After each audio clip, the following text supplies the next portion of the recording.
Presented by Preeti Films. बाला बाला बाबा बैजनाथ की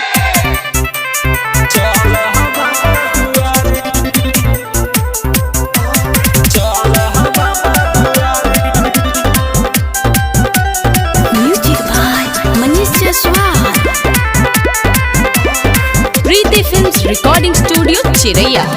आ गइल सावन के पहिला सोमारी काम धाम छोरा सारा कल तैयारी आ गइल सावन के पहिला सोमारी काम धाम छोरा सारा कल तैयारी अरे पहिला तो गंगा रंग के सारी ए भौजो कान्हे प कामर धल चल बाबा दुआरी ए भौजो कान्हे प कामर धल चल बाबा दुआरी चल बाबा दुआरी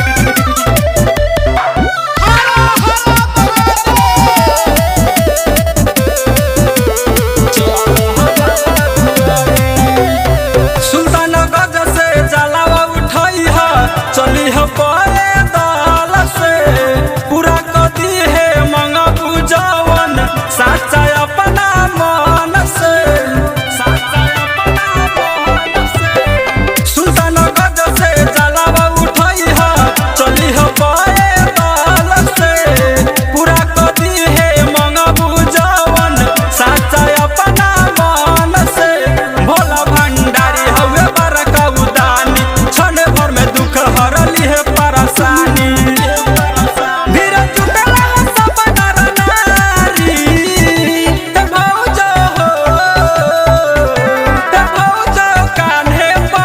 कमर धल चल बाबा दुआरी ते भौजो कान्हे प कमर धल चल बाबा दुआरी प्रेम से बोलिए बाबा नीलकंठ की म्यूजिक बाय मनीष जसवाल। सारा कंवरिया डीजे बजा के नची है छामा छम हो